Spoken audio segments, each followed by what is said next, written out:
Hello दोस्तों, स्वागत है आप सभी का DLS न्यूज चैनल पर एक बार फिर से। और आइए बात करते हैं आज 15 फरवरी 2021 दिन सोमवार मंडे के मुख्य समाचार और टुडे ब्रेकिंग न्यूज के अपडेट वीडियो में नजर डालेंगे देश भर की तमाम बड़ी खबरों पर। सरकार की तरफ से किसान भाई लोगों के लिए बहुत ही महत्वपूर्ण फैसला लिया गया, क्या है मैं आपको बताऊंगा। इसके अलावा दोस्तों भूकंप वगैरह को लेकर भी खबर आ रही है, कल भी भूकंप आया था और आज भी भूकंप को लेकर अपडेट है। और साथ ही बर्ड फ्लू फिर से सक्रिय हो रहा है, इस पर भी एक अपडेट है। कोरोना वायरस की खबरें भी जानेंगे, बिटकॉइन वगैरह को लेकर भी अपडेट है। और इसके अलावा बिजली बिल पर भी खबर आ रही है, बहुत सारी इंपोर्टेंट खबरें हैं, तो ध्यान से इस वीडियो को एकदम पूरा लास्ट तक देखते रहिएगा। सीधे बात करें पहले अपडेट की, तो देखिए खबर, गृह मंत्री अमित शाह ने बड़ा ऐलान किया है। अब तक वंचित रहे इस राज्य के किसानों को पीएम किसान के तहत मिलेंगे 18,000 रूपए। दरअसल दोस्तों केंद्र सरकार की एक स्कीम चलती है, आपको पता होगा, किसान सम्मान निधि करके, और उसके तहत सरकार हर साल 3 किस्तों में 6,000 रूपए उनके बैंक खातों में जमा करती है, राइट। और इतने दिन क्या कि पश्चिम बंगाल की ममता बनर्जी सरकार ने केंद्र की ये जो पीएम किसान सम्मान निधि योजना है, इसको राज्य में लागू नहीं किया था। लेकिन अब केंद्रीय गृह मंत्री अमित शाह ने इस योजना को राज्य में शुरुआत करने की तारीख से ही लागू करने का ऐलान कर दिया है। यानी कि अब पश्चिम बंगाल के किसान भाई लोगों को भी 18,000 रूपए मिल जाएंगे, क्योंकि 3 साल इस योजना को हो चुके हैं, है ना। तो जब से ये योजना शुरू हुई तब तक की एकमुश्त राशि जो है वो किसान भाई लोगों को 6,000 रूपए 3 किस्तों के रूप में, मतलब 18,000 रूपए मिल जाएंगे, ठीक है ना। चलिए अगली खबर देखिए, केंद्र सरकार ने 4 लेबर कोड्स के तहत श्रम नियमों को भी अंतिम रूप दिया है और जल्द ही लागू किए जाएंगे। दरअसल श्रम मंत्रालय ने 4 कोड के ड्राफ्ट नियमों पर सलाह मशविरा की प्रक्रिया पूरी कर ली है और उन्हें नोटिफिकेशन के लिए तैयार कर लिया। कहने का मतलब ये जो नया लेबर कोड्स आ रहा ना दोस्तों, इसमें आपकी सैलरी से जुड़ा, आपके हेल्थ इंश्योरेंस, पीएफ वगैरह, आपके वर्किंग आवर्स, मतलब जॉब टाइमिंग वगैरह सारे नियम बदल जाएंगे। और उम्मीद है कि अप्रैल 2021 तक सरकार इन नियमों को लागू भी कर सकती है। तो जो भी प्राइवेट नौकरी वगैरह करते हैं उनके लिए ये नियम और अपडेट जब भी आएंगे तो मैं आपको बता दूंगा अलग से अपडेट DLS न्यूज चैनल के ऊपर, ठीक है ना। और आप दोस्तों आने वाले अपडेट को मिस नहीं कर पाए तो इसके लिए आप मेरे साथ जुड़ जाइएगा। इस वीडियो के नीचे लाल बटन मिलेगा, उसको दबा करके चैनल को सब्सक्राइब कर लेना और बेल आइकन घंटी का बटन बन के आएगा, उसको भी दबा देना, ठीक है ना। और चलिए बात करें अगली खबर में। देखिए दोस्तों कल ही एक दुखद भरी घटना देखी गई, मंच पर बेहोश हुए गुजरात के सीएम मुख्यमंत्री। भाषण के दौरान चक्कर खाकर गिर पड़े थे विजय रूपाणी। ब्लड प्रेशर कम होने की वजह से उनकी तबीयत बिगड़ी थी। ये देख सकते हैं आप किस तरह से उनकी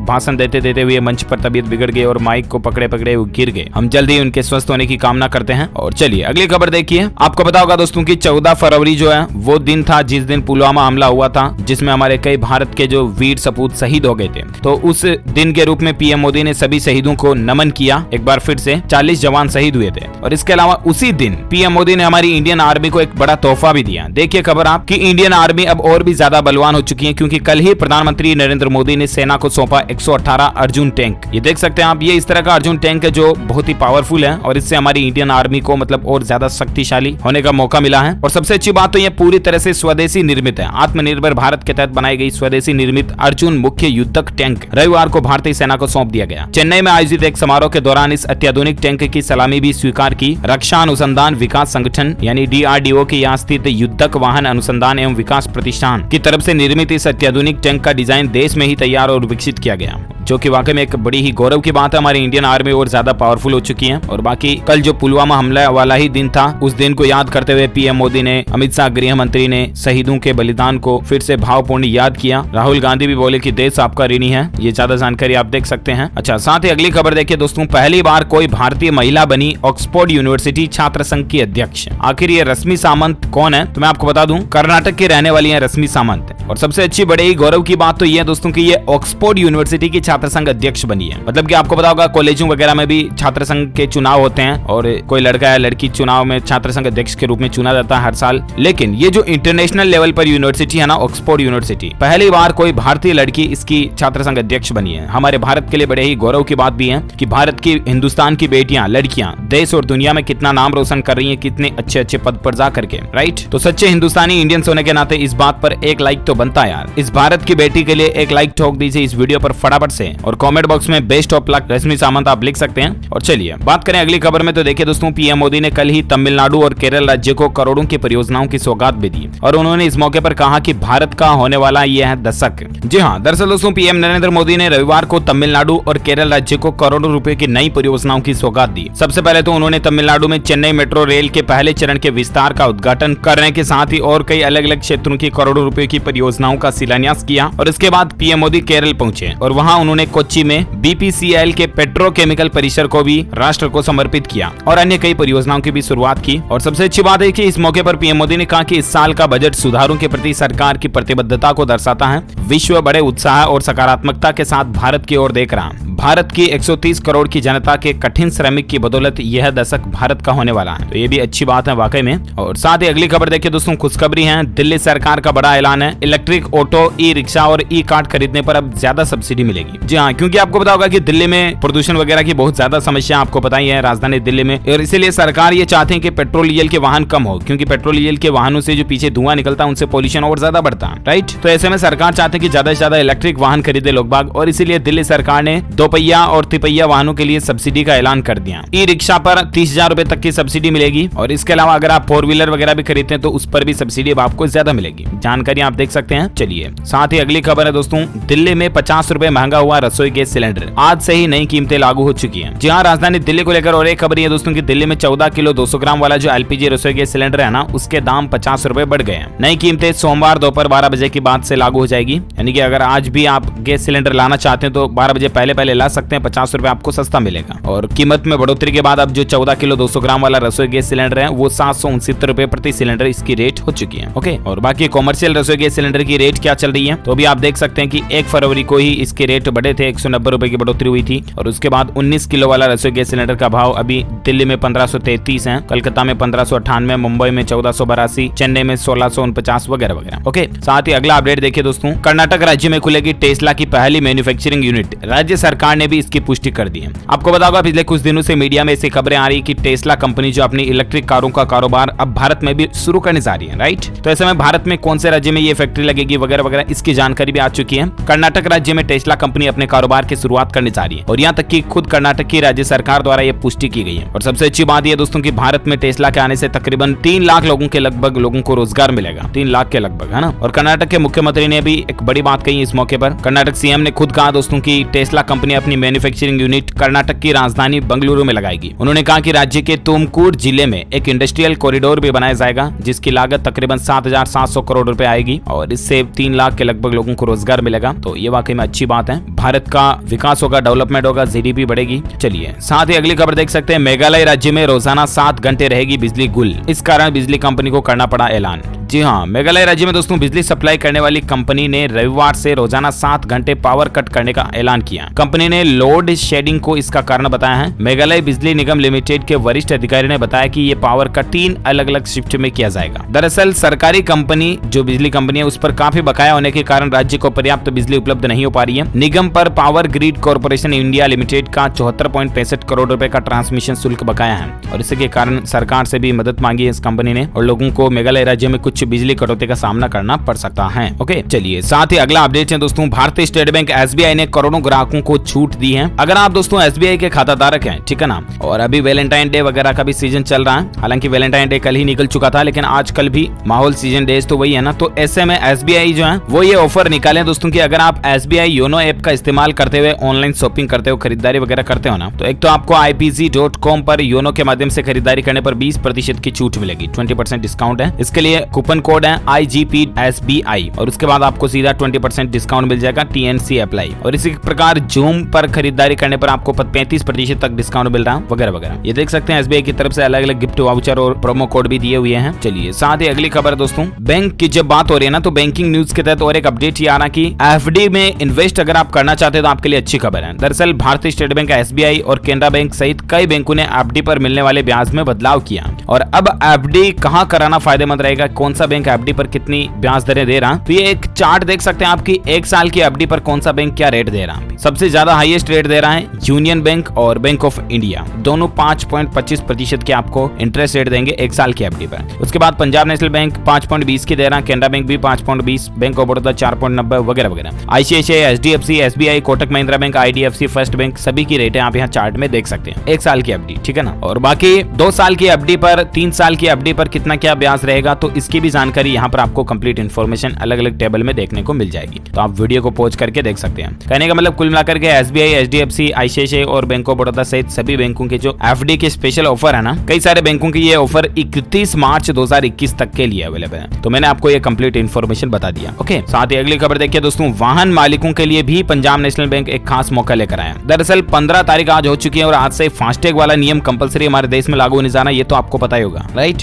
तो ऐसे में अगर आपने अभी तक भी अपनी गाड़ी पर फास्टैग वगैरह नहीं लगवाया है और आप जानकारी जानना चाहते हैं कि आखिर फास्टैग कहां से लगवाना चाहिए या क्या रेट पड़ेगी, क्या कुछ है, तो इसके लिए एक तो पंजाब नेशनल बैंक ने हेल्पलाइन नंबर जारी किया। नंबर भी आप स्क्रीन पर देख सकते हैं, 18004196 इस नंबर पर कॉल कर सकते हैं आप। पंजाब नेशनल बैंक की तरफ से हेल्पलाइन नंबर है ये। और बाकी आपकी जानकारी के लिए एक इंपॉर्टेंट अपडेट ये बता दूं कि 15 फरवरी की आधी रात से ही वाहनों पर फास्टैग अनिवार्य होने जा रहा है, ठीक है ना। उसके बाद आप टोल टैक्स से निकलोगे और अगर आप केस देते हो ना तो आपको डबल टोल देना पड़ेगा। और दोस्तों मीडिया रिपोर्ट्स के मुताबिक एक नोटिफिकेशन भी आ रहा है, देख सकते हैं आपकी प्रेस स्टेटमेंट। मीडिया रिपोर्ट के मुताबिक ये सरकार ने नोटिफिकेशन भी जारी किया 14 फरवरी 2021 को कि दोस्तों फास्टैग जो है वो कंपलसरी होने जा रहा है, ठीक है ना। तो कहने का मतलब आपने अगर अभी तक भी फास्टैग नहीं लगवाया तो प्लीज आज भी मौका आप लगवा लें, वरना आपको डबल टोल देना पड़ सकता है और यूं ही लंबी गाड़ियों की लाइन में लगना पड़ेगा, क्या मतलब है ना। और इसके अलावा फास्टैग पर तो और एक अच्छी बात ये निकल कर आ रही है कि अब 3 मिनट में अकाउंट आपका फास्टैग का रिचार्ज हो जाएगा। 15 फरवरी से सभी टोल पर तो फास्टैग कंपलसरी होने ही जा रहा है, लेकिन अब अगर आप फास्टैग रिचार्ज करवाना चाह रहे हो ना तो मैं 3 मिनट में रिचार्ज होने का प्रबंधन NHAI कर रहा है। कहने का मतलब national highway authority of India जो है वो भी इस तरह की व्यवस्था कर रहा है कि फास्टैग आपका क्विक रिचार्ज हो जाएगा। वैसे भी आप अभी फोन पे, पेटीएम वगैरह के जरिए भी फास्टैग रिचार्ज कर सकते हो, तो क्विकली हो ही जाता है, 1-1.5 मिनट में भी, 1-1.5 मिनट भी नहीं लगता, मतलब क्या बोले, मोबाइल रिचार्ज करे उतना सा टाइम लगता है। बाकी NHAI खुद ऐसी व्यवस्था भी कर रहा है जिससे आपका फास्टैग क्विक रिचार्ज हो जाएगा, ठीक है ना। और चलिए बात करें अगली खबर। देखिए दोस्तों, इंडिया वर्सेस इंग्लैंड के मैच को लेकर एक खूबसूरत अपडेट देखने को ये मिल रहा है कि पीएम मोदी ने हेलीकॉप्टर से देखा भारत इंग्लैंड टेस्ट मैच। खूबसूरत तस्वीर भी शेयर की है। ये तस्वीर आप देख पाएंगे दोस्तों, पीएम मोदी ने कल ही खुद ये तस्वीर को शेयर किया और उन्होंने ट्वीट में लिखा कि कोट है फेल्टिंग view of an interesting test match in Chennai. तो ये वाकई में सभी क्रिकेट प्रेमियों के लिए भी एक बहुत ही अच्छी बात है। देख सकते हैं आप जूम व्यू इसका किस तरह से दिखाई देता है। अगर आप भी क्रिकेट के फैंस हैं, इंडियन क्रिकेट टीम को दिल से चाहते हैं तो एक लाइक जरूर बनता है। इस वीडियो पर लाइक कर दीजिए आपके फेवरेट क्रिकेटर के लिए और कमेंट बॉक्स में मुझे जरूर बताएगा कि आपका सबसे फेवरेट पसंदीदा क्रिकेटर खिलाड़ी कौन है, कमेंट में बताइए। अच्छा, और अब बात करते हैं कुछ और बड़ी खबरों की, जहां देखिए मौसम समाचार को लेकर अपडेट है। एक तो पश्चिमी विक्षोभ के चलते फिर से मौसम बिगड़ने की संभावना अभी भी निकल कर आ रही है। राज्यों में बारिश का अनुमान है। अपडेट देख सकते हैं कि उत्तराखंड में फिर होगी 3 दिन लगातार बारिश। कई राज्यों में बर्फबारी व ओलावृष्टि के भी आसार नजर आ रहे हैं और घना कोहरा भी छाया रहेगा। जी हाँ, पश्चिमी विक्षोभ के चलते दोस्तों कई राज्यों में मौसम में बदलाव देखने को मिल सकता है और 14 से 17 फरवरी तक कई राज्यों में बारिश की संभावना है। तो कहने का मतलब 15, 16, 17 तक कुछ राज्यों में बारिश हो सकती है। संपूर्ण भारत का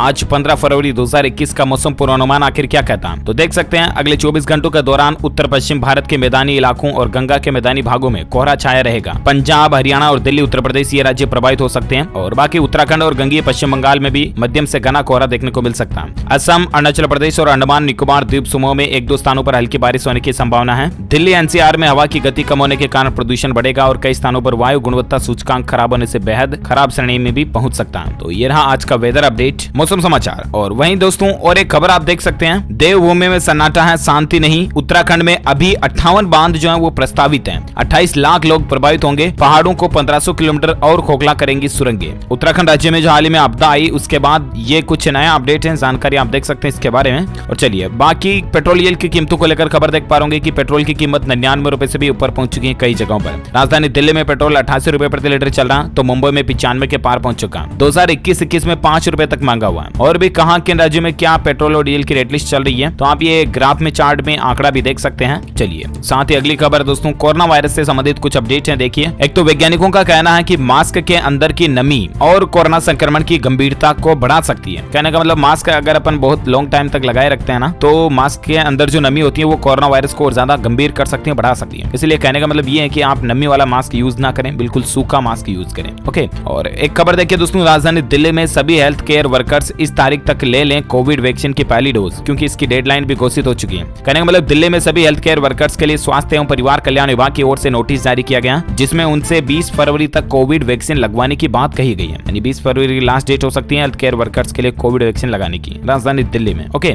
और एक खबर देख सकते हैं कोरोना से संबंधित कि जापान ने भी पहली कोरोना वैक्सीन को मंजूरी दे दी है। न्यूजीलैंड में 3 दिन का लॉकडाउन भी लग चुका। जी हाँ, काफी दिनों बाद लॉकडाउन को लेकर और एक बड़ी खबर देखने को मिल रही है दोस्तों। जापान ने रविवार को एक तो कोरोना वैक्सीन की पहली टीकाकरण अभियान के लिए मंजूरी दी है और इसके अलावा उधर नए मामले मिलने के बाद न्यूजीलैंड ने भी ही सबसे बड़े शहर ऑकलैंड में 3 दिन के लॉकडाउन का ऐलान भी कर दिया न्यूजीलैंड में। ओके, और अगली खबर देखिए, कोरोना को लेकर देश में अपडेट चल रहा है। केरल राज्य में संक्रमितों की संख्या 10 लाख के पार पहुंच चुकी है और महाराष्ट्र के बाद देश का इतने मरीजों वाला ये दूसरा राज्य भी बन चुका है। हालांकि कोरोना के भले ही दोस्तों एक्टिव केस कम हो रहे हो, लेकिन कोरोना का खतरा अभी भी टला नहीं है। इस साल 44 दिन में 5वीं बार एक्टिव केस जो वो बढ़े हैं। ये जानकारी आप देख सकते हैं 6 जनवरी से लेकर 13 फरवरी तक में एक्टिव केस के बीच का क्या आंकड़ा देखने को मिला। और उसके बाद भारत में अभी कुल संक्रमितों की संख्या की बात करें ना, तो दोस्तों कुल संक्रमितों की संख्या जो है वो 1,09,15,000 से भी ज्यादा हो चुकी है, जिसमें से 1,36,000 एक्टिव केस चल रहे हैं, यानी कि सक्रिय हैं, जिनका अभी इलाज चल रहा है। वही दोस्तों भारत में इस वायरस के कारण मरने वालों की कुल संख्या का आंकड़ा 1,55,700 से भी ज्यादा पहुंच चुका है। ओके, तो ये तो रहे कोरोना के अपडेट। और कोरोना से जुड़ी और एक खबर ये भी आ रही दोस्तों की बेंगलुरु के प्राइवेट नर्सिंग कॉलेज में एक साथ 40 स्टूडेंट्स कोरोना से संक्रमित भी मिले। उसके बाद हड़कंप सा मच गया। अच्छा, इसके अलावा बर्ड फ्लू को लेकर भी अभी एक खबर आ रही है कि महाराष्ट्र राज्य में 151 पक्षियों की मौत देखी गई। अभी हाल ही में कल ही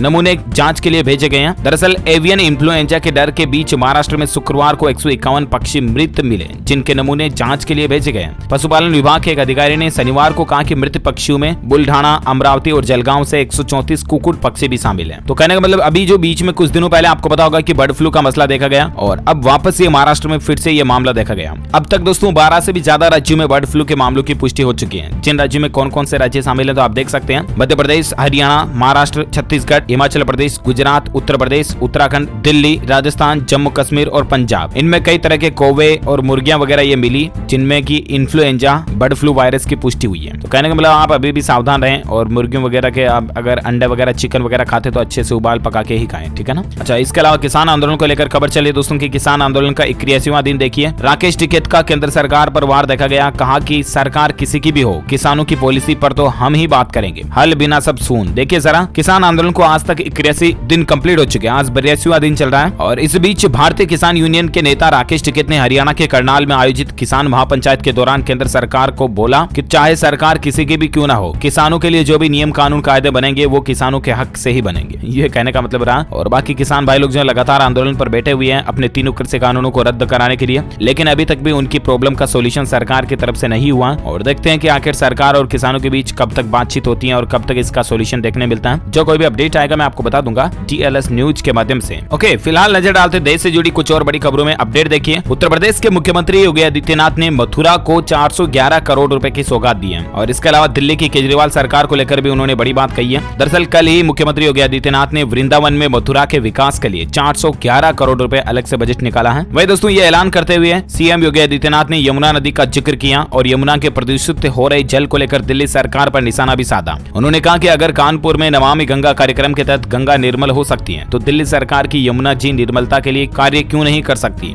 बस यमुना के लिए दिल्ली सरकार उपाय कर दे, बाकी हम दिखा देंगे करके जो कुछ भी है। योगी ने कहा दोस्तों की यदि दिल्ली के अरविंद केजरीवाल सरकार यमुना को अपने यहाँ शुद्ध कर ले तो उत्तर प्रदेश में यमुना की स्थिति सुधारने की जिम्मेदारी हमारी है। तो ये कुछ राजनीतिक उतार चढ़ाव चल रहे हैं। और देखिए अगली खबर दोस्तों, RBI की बजट के बाद 16 फरवरी को एक बैठक होने वाली है और उस बैठक में फाइनेंस मिनिस्टर निर्मला सीतारमण जी भी हिस्सा लेगी। किन किन मुद्दों पर बातचीत हो सकती है, तो दरअसल बजट 2021 के बाद ये पहली बैठक होगी और इसमें वीडियो कॉन्फ्रेंसिंग के जरिए वित्त मंत्री खुद शामिल होंगी। ऐसा माना जा रहा दोस्तों की इस मीटिंग में वित्त मंत्री जो है वो केंद्रीय बैंक के निदेशकों को बजट की मूल भावना, मुख्य दिशा और राजकीय कोष की स्थिति को बेहतर बनाने के बारे में जानकारी दे सकती है। और बाकी देखते हैं और क्या इस बैठक में जो कोई भी डिसीजन, निर्णय लिए जाते हैं। अपडेट आएगा तो मैं आपको बता दूंगा DLS न्यूज पर। फिलहाल देखिए आप अगली खबर, भूकंप को लेकर अपडेट है दोस्तों। एक तो बिलासपुर में 3.2 तीव्रता के भूकंप के झटके कल भी देखे गए। दहशत से लोग घरों से बाहर आ गए, हिमाचल प्रदेश के बिलासपुर में, है ना। इसके अलावा भूकंप के कुछ और भी देखे गए झटके। जापान देश में भी कल भी भूकंप आया, परसों भी आया था। परसों 7.1 तीव्रता का आया और कल 5.2 तीव्रता के भूकंप के झटके जापान में भी देखे गए। कुछ तस्वीरें भी आप देख सकते हैं और खबर देख पा लोगे कि दुनिया भर में 72 घंटे के भीतर भूकंप के 3 बड़े झटके लगे हैं। क्या ये किसी बड़ी तबाही का संकेत तो नहीं कहीं? तो पिछले कुछ दिनों से जो भूकंप लगातार आ रहा ना, उसके बाद दोस्तों वैज्ञानिकों को भी टेंशन हो रही है कि कहीं कोई बड़ी अनहोनी ना हो जाए वगैरह वगैरह, क्योंकि भूकंप एक ऐसी प्राकृतिक घटना है कि जिसका ज्यादा सटीक पूर्वानुमान भी नहीं लगाया जा सकता।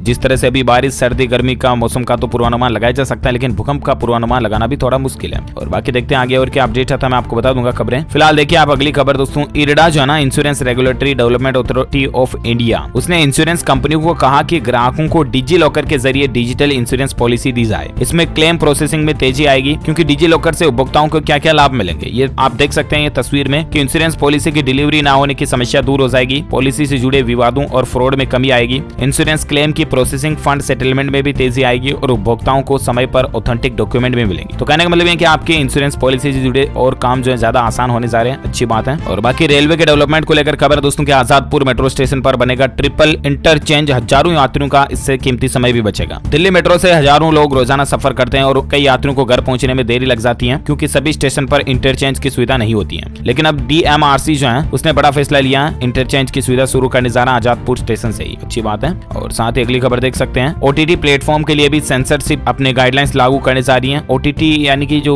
ये Netflix, Amazon Prime, Sony Liv वगैरह जितने भी OTT प्लेटफॉर्म है ना, इनके ऊपर जो वेब सीरीजें वगैरह आती हैं उनको लेकर कई मसले बन रहे हैं। तो उसके बाद दोस्तों सरकार से अपील की जा रही है लोगों द्वारा कि इनके लिए भी गाइडलाइन बनाई जाए। हालांकि कई गाइडलाइन भी बनी है लेकिन कई लोगों का, एक्सपर्ट का यह कहना कि हम इसके पक्ष में नहीं है वगैरह वगैरह। और खबर देख सकते हैं कि बिटकॉइन पर बैन होने से पहले बड़ी खबर आ रही कि अगर बिटकॉइन बैन भी हो जाता ना तो जो लोग निवेशक हैं, इन्वेस्टर हैं बिटकॉइन में, उनको निकालने के लिए पूरा वक्त देगी सरकार। कहने का मतलब जिस तरह से नोटबंदी की गई थी तब आपको पुराने नोटों को बदलने का और नए नोट लेने का पूरा टाइम मिला था, राइट। तो ऐसा सरकार का यह कहना है मीडिया रिपोर्ट्स के मुताबिक कि अगर बिटकॉइन भी बैन होता है तो जो लोग पहले से इन्वेस्टर है ना उनको अपने बिटकॉइन विड्रॉल करने का पूरा मौका मिलेगा। तो ये अच्छी बात है, राहत की बात है वाकई में। अच्छा, साथ ही एजुकेशन को लेकर खबर देखिए, सरकारी नौकरी को लेकर अपडेट है। हरियाणा पब्लिक सर्विस कमीशन में सिविल जज के 256 पदों पर भर्ती के लिए वैकेंसी निकली है। आवेदन की अंतिम तारीख आज ही है, इसलिए मैं आपको लास्ट डेट अलर्ट के तौर पर ये अपडेट बता रहा हूँ। 15 फरवरी जो आवेदन की लास्ट तारीख है। 21 से 42 साल तक के कैंडिडेट्स अप्लाई कर सकते हैं। बैचलर्स लो डिग्री योग्यता इसमें मांगी है। ओके, ऑफिशियल वेबसाइट है hpsc.gov.in, इसके जरिए आप ऑनलाइन अप्लाई भी कर सकते हैं। चलिए, इसी के साथ ही आज दिन भर की तमाम बड़ी खबरें, मुख्य समाचार, हेडलाइंस न्यूज का अपडेट वीडियो यही फिनिश होता है। वैसे आप मुझे नीचे कमेंट करके जरूर बताएगा कि दोस्तों भारत जो है ना हमारा देश, उसके और कुल कितने नाम है, कमेंट करके बताइए। जो लोग सही जवाब देंगे इसका वो रैंडमली सेलेक्ट किए जाएंगे हमारी DLS न्यूज टीम की तरफ से और आप जीत सकते हैं एक शानदार सरप्राइज गिफ्ट